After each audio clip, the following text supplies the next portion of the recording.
guys, at Fitness Underground. I'm about to get into a workout. Logan's here with me.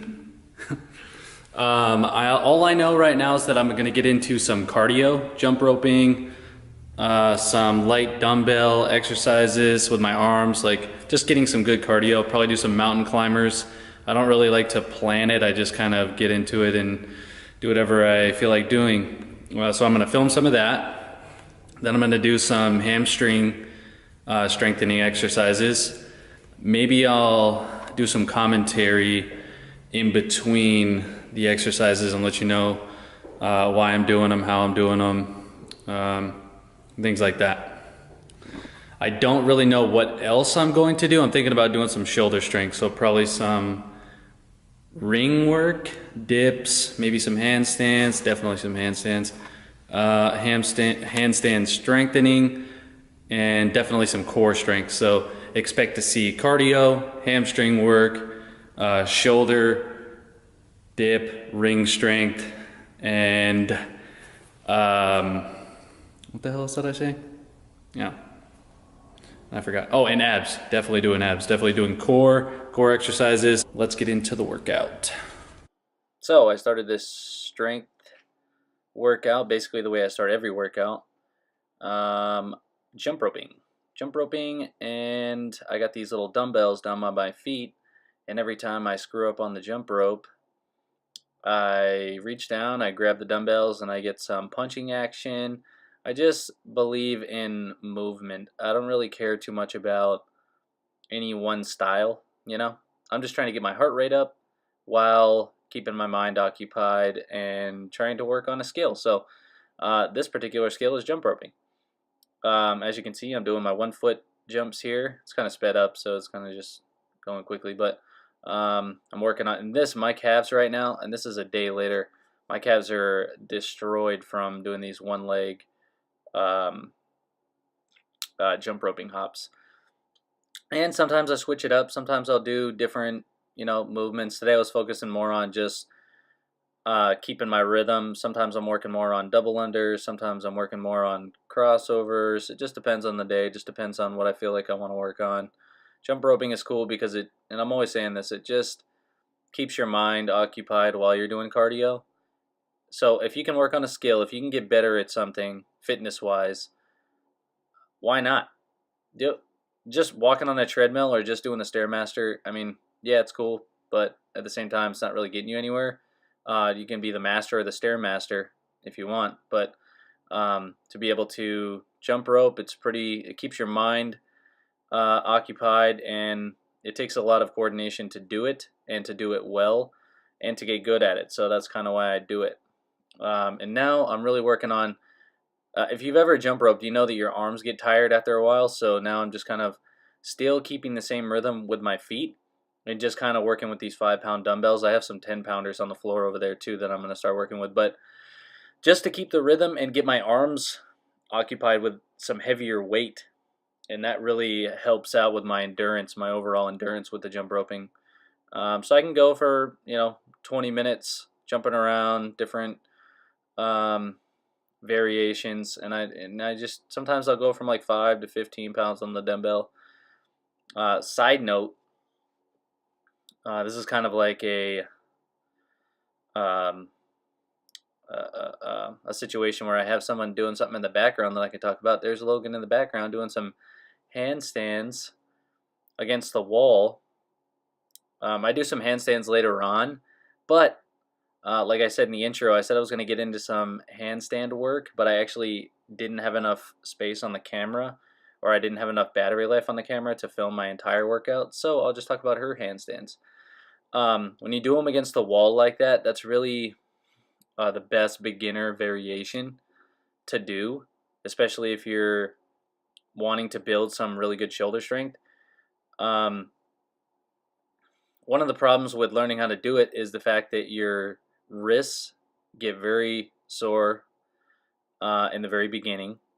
If you do your handstands during an entire workout, if you do like an entire handstand workout, your wrists will be sore for a couple of days afterwards. So it's best to like stretch those out and use the wall. use the wall. She's kind of doing it back against the wall. If you do it front ways against the wall, and I have another video about that, if you do it with your stomach against the wall, you can kind of like decide whether you want to walk out further and make it kind of more of a core exercise and get your chest a little bit more involved. But it's good to do it in all these different directions. You can see she's kind of like kicking up and trying to stay there, tucking her feet down. That's the way to go. Just try and get as much time on your hands as possible, especially when you're trying to master the exercise. And then once you get good at just holding them freestanding, then it's time to start incorporating different variations, because you will get stuck if you just try to just master the handstand by just handstanding. You really have to try and progress. You really have to try to get further and further into the skill itself, like going into one-handers and just trying to pop one hand off the ground, pop the other hand off the ground. Another excellent variation of handstands is to do some walking, to do some handstand walking. No one ever learned how to walk and stand on 2 feet. No one ever learned how to stand on 2 feet by just standing. You do a lot of walking and stumbling around, and then you're able to just stand up. So it's the same thing when you're learning how to walk on your hands or stand on your hands. You have to do a lot of it's a lot of training. You just have to train your body to do what you want it to do. Again, same thing with these jump ropes. In the very beginning, while you're learning how to jump rope really good, you'll probably whip yourself a couple of good times with the jump rope. It's going to hurt. It does not come without a struggle, so don't think you're just going to like pick up the jump rope and then be like a badass with it. It really takes a lot of effort and daily practice to get decent at it. And that's really all I really think I am, is pretty decent with it. There's people out there, champion boxers and martial artists, who they jump rope. Sometimes that's all they do for a workout. So I mean, their jump roping skills are, they have some mastery with it. And I just kind of watch them and try to figure out how I can better my skills. And to better your skills, you really just need to go ahead and do the damn thing.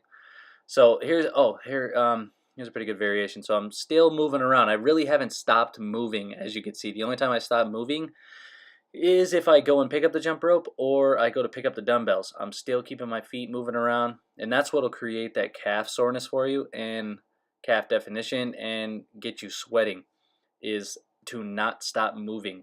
That's the whole point of this jump roping workout warm-up here, is that, and this was about 20 minutes, 15 minutes or so, and I'm coming down, warming up my body, warming up my arms, warming up my shoulders, doing some mountain climbers. I love doing mountain climbers, throwing them into my warm-ups. And I ended up picking up the 10-pounders here, so this is very difficult. Like, at this point, I'm definitely sweating, I'm definitely feeling it. But I love it. So if you want to sweat, if you want to build up a good sweat, I actually stole these from Logan the other day, so the squat, jump in, jump outs, might do it again.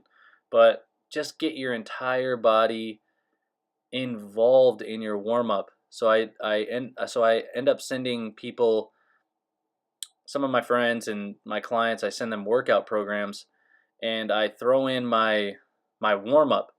This is a great example of a warm-up. I mean, this is like, it's a champion's warm-up. It's like you get your entire body involved: shoulders, chest, legs, calves, head to toe warm-up. That's what we're talking about here when you're warming up your body for a workout. So this is not the workout itself. This is strictly just the warm-up. My back is involved. Everything is involved. That's what a warm-up should be, getting your entire body ready. And then I'm really bulletproofing my hamstrings currently in my workouts. I do my hamstrings once a day, like daily. I mean, I have been, for the past 2 months, I've been working on my hamstrings every day, and it's a struggle to get an injury under control once you've created one. And it's just getting to the point where it's healed up and I can do the things that I want to do. I can move as quickly as I want to move with that leg. And this exercise right here has saved my life. This is a life-saving apparatus right here. If you don't have one in your gym, I suggest trying to figure out a way or you can do this exercise and just get it done. Like this, I mean, you can do this on a number of different things. You could do it on, I mean, just look it up. Just look up like hamstring curls, bodyweight hamstring curls, and you could figure it out. But this apparatus right here, they have them at CrossFit gyms. They definitely have them at Fitness Underground. I love this. And I have the resistance band around my neck, and I'm kind of like just holding on to it. The point of this exercise here is to really just keep your back neutral, come down, and treat your hamstrings as if they were your biceps. You have a bicep femoris, and that is your hamstring, one of your hamstring muscles, and that's basically what it is. It is a bicep. So as you can see here in my close-up of my hamstrings that I'm sure you all are appreciating right now, you can really see that it looks like a bicep. It's curling like a bicep, and it's acting like one. So to let your body do this activity instead, and this is accessory work. I mean, you can do this as well as doing your deadlifts and everything else, your straight-legged deadlifts. But here's another angle. This is an exercise that I got into just a couple of months ago as well, and I've been doing it every day. In fact, I went out and bought my own physio ball so I could do this in my room, and it's such a fantastic exercise to do, the hamstring curls. And right now, I'm just pressing down on the ball with my heel and just getting all of the different angles and muscles firing. And my calves are on fire right now, just pressing down. You can see my leg shaking, doing it with the other leg. Just another angle so you can see. But these exercises right here are killer for your hamstrings and glutes. So if you're not doing them, I suggest you start doing them, because your hamstrings and glutes are going to, if they get injured during any activity, and I was definitely one person to think, oh, I'm never going to get injured. My hamstrings are bulletproof. Not the case. If you injure your hamstrings, it is going to take some time. It is going to ruin, your workouts for a little while. So you do not want that to happen. I suggest you do some prehab with this, and do these exercises once or twice a week with this ball. I've been exercising for a long time, and I really have not found another exercise that targets the hamstrings and glutes like this exercise right here. It may look like weak sauce, but it is not. It really does make your hamstrings completely solid. You do this for a couple of weeks, and I promise your hamstring strength and gains will increase tremendously. And right now what I'm focusing on is really flexing my back, my glutes, everything, just tightening as tight as I can get them, getting that mind-body connection. And that was the focus of those ball exercises. I just had to show you that, and just had to let you know. The first video, there's another video that I posted when I first had my hamstring injury, and I was really struggling with those hamstring curls. But you can go back and watch that, and then watch this and see the difference. But here I am, put some ankle weights on, and now I'm doing some hip accessory work. These like Pilates leg raises. They are killer for your hips. I don't care who you are, male, female, does not matter. It really targets your obliques, your quads, everything. I do these basically daily, if not every other day, and it really targets your core, everything. You can see the core working, you can see the legs firing, definitely burning. Like you can see it on my face, definitely struggling to get the last couple of reps, and I do this a few times. And I really do recommend doing this type of work. It really increases your mobility, it really increases your flexibility, and overall performance when it comes to exercising.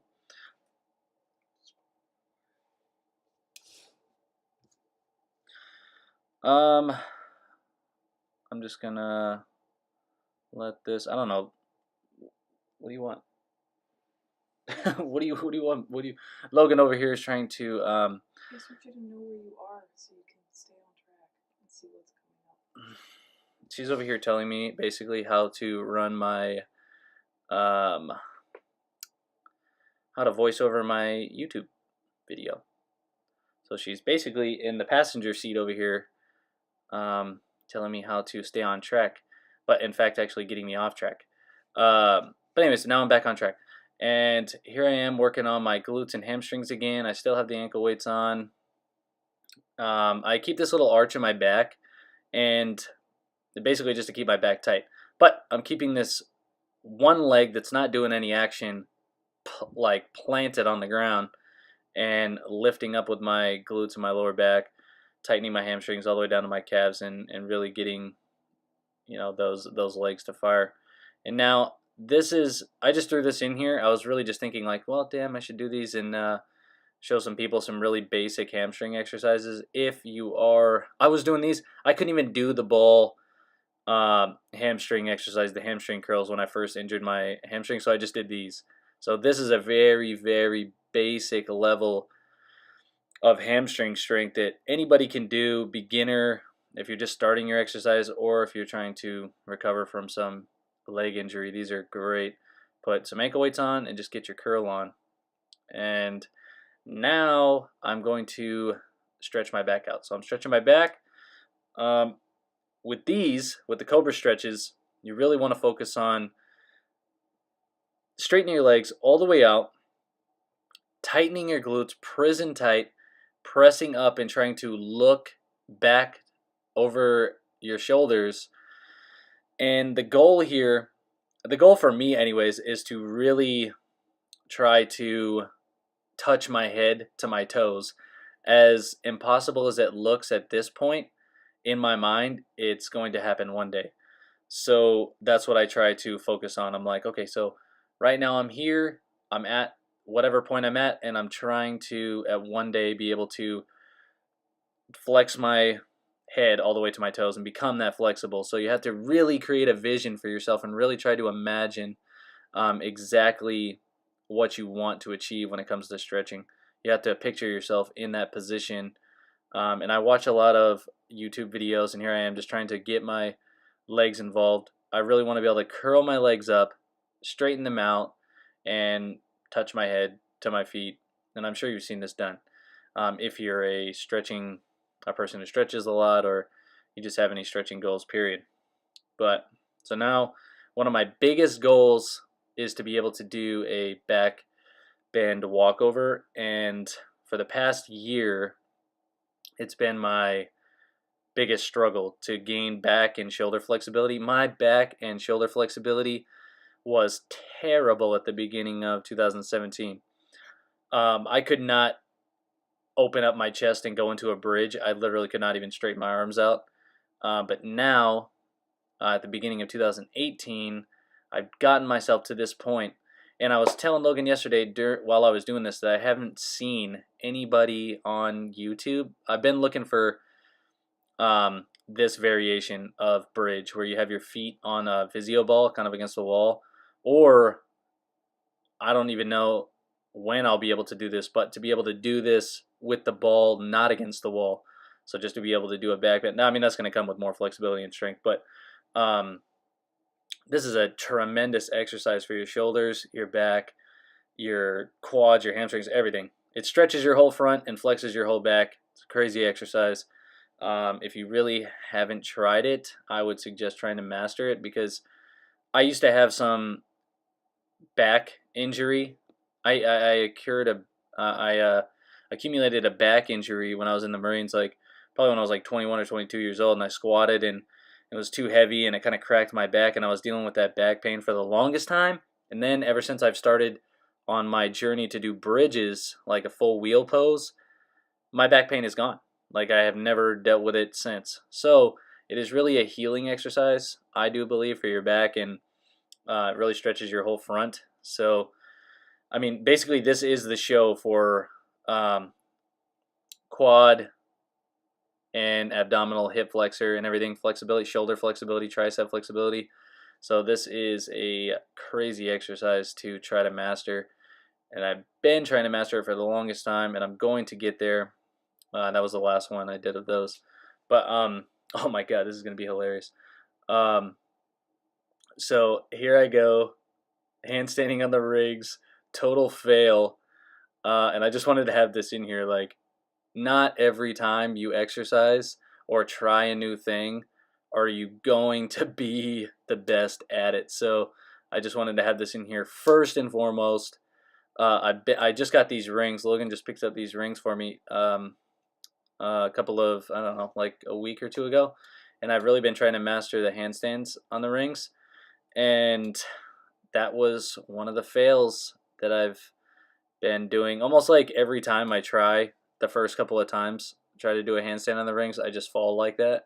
Somehow, some way, I've fallen at 24-hour fitness, people laughing, whatever. I don't give a shit. I'm just trying to master this shit. But that was a fail, but this is a win. So you just keep trying, you get back up, you try it again. But this has increased my handstand strength tenfold. I've been able to, before I got the rings, I could barely do one handstand push-up. I've literally spent 3 days working on handstand holds on the rings, and I can go down and do 4 or 5 handstand push-ups now. And just going down to do one handstand push-up on the rings is like going back to square one. So going back to what I said earlier about the handstands, you really need to figure out what your goal is for it. And you have to change up your approach every time. You have to make it harder. You have to progress in order to get better at it. But this is my last exercise that I was able to record because, like I said, my battery died. I ended up doing some sit-ups and some core work, but I didn't get to that, so I'll put it in the next video. But I'm going to conclude this video with you watching me do some ring dips. Ring dips are definitely going to build some shoulder strength and some tricep strength. But until next time, until I put out a new video, have a great day, and thank you for watching. Please subscribe and hit the thumbs up button. Have a great day.